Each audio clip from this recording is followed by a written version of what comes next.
Shroud, I didn't like your reaction regarding Cyberpunk 2077. Okay, that's really weird. At the same time, multiple articles from different websites came out. It was quite literally within 5 minutes of each other. It's like they all planned it or something. Multiple articles came out, and they were clickbaiting the fuck out of me, saying I want Cyberpunk to die.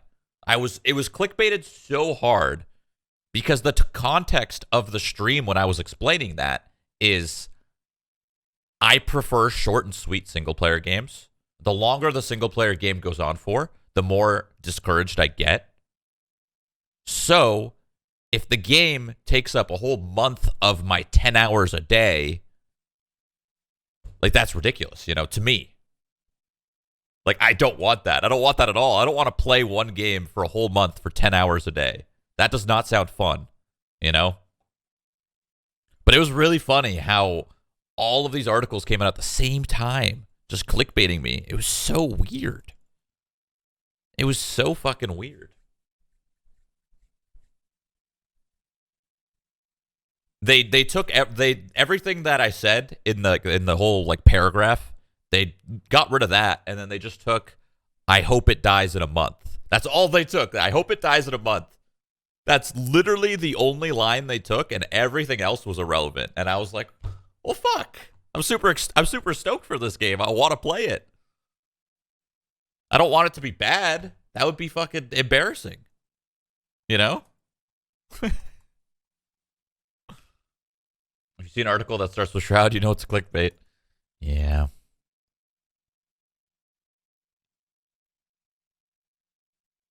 It sucks because like I'm just streaming here for 8 to 10 hours a day, just kicking it, talking about some random bullshit. And I could get as in detail as I want with something. But if I misphrase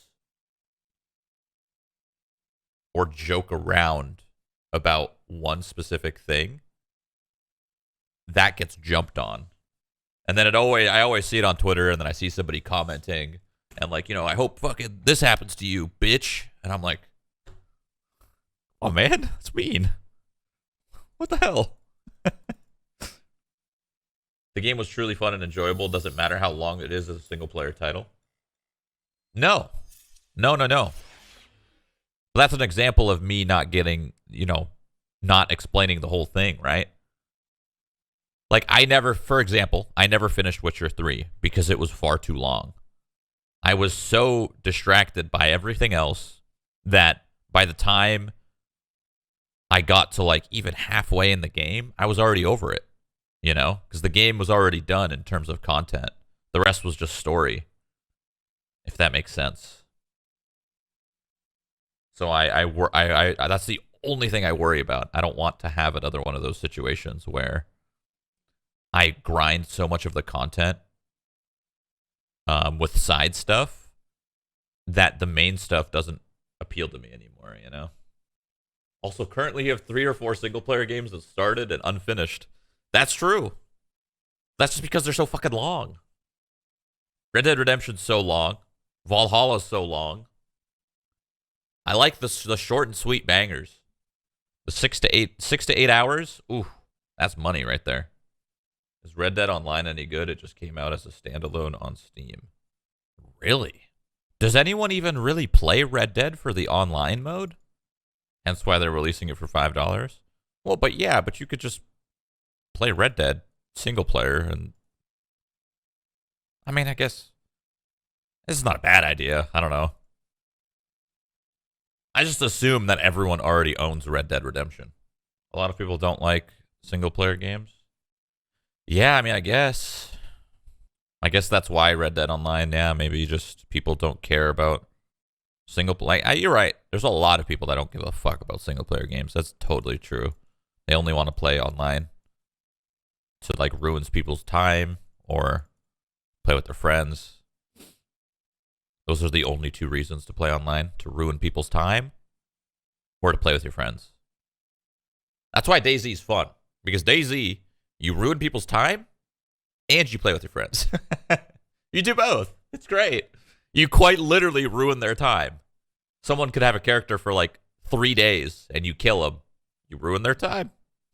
But I guess it makes sense because, like, this is the biggest thing about single player versus multiplayer is that a lot of people don't want to buy single player games because it's like one and done, right? You pay $60, you play it for however many hours, and you're done. That's it. So it does make sense why multiplayer games are more popular because you buy it. Usually it's cheaper. Sometimes it's free, and it lasts you like an infinite amount of time, you know, depending on the game that you play. So it does make sense for sure. A lot of competitive people in the world too. That's true. Yeah. I mean, competitive games pop off. I wish we had like better tech or better systems in place or whatever the fuck it, whatever, better engines, better something, better things in place to create more games faster, you know? After 16 years, this game has finally finished. Fuck, this would be so fun to play. The development of Black Mesa was in 2004. Fucking did it, bro. That is such an achievement. Woo! Man. I'm ready to play right now, dude. I would 100% recommend either buying Black Mesa or the original Half-Life. This game is great, though. This game is great. It's just, you know, made in 98, so. Do you think Valorant has the potential to reach CS level viewership? I do, but I also don't know because the beauty of CS was very easy to watch. You know, your grandma could watch it and be like, "Oh, this person shoots this person.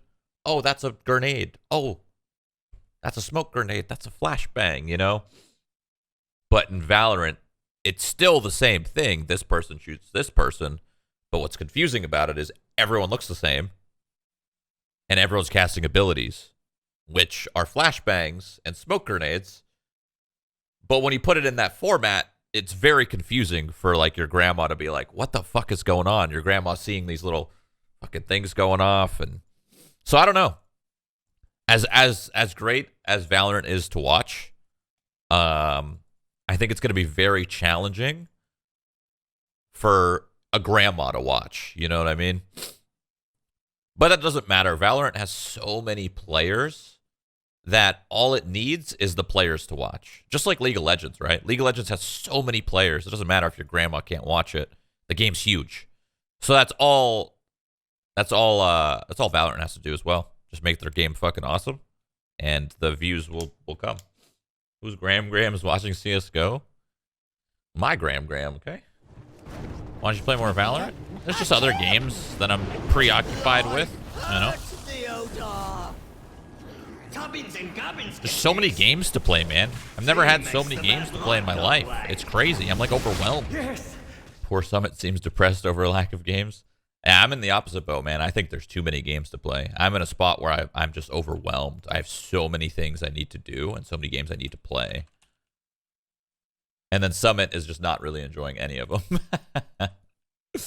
Planet Zoo, dude. Planet Zoo, if I was a little more creative, that game would be awesome. It was actually really fun. I'm not very creative. The whole fun of like Tycoon, Coast or creative games or whatever the heck they're called, sim games, like SimCity and, you know, all that shit. The whole point of those games is just being creative, and I suck at that. Here's a good question. Why don't you make a competitive game on your own? By your own, I mean buying devs. Well, that's not really how it works. You can't like buy devs because I don't have that kind of money to just buy a development team to make a giant project. We're looking at tens of millions of dollars, right?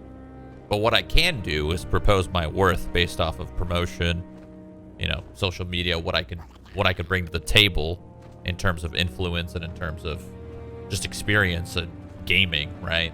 I could propose that and then hope another person funds it for me. I can't fund it because that's expensive.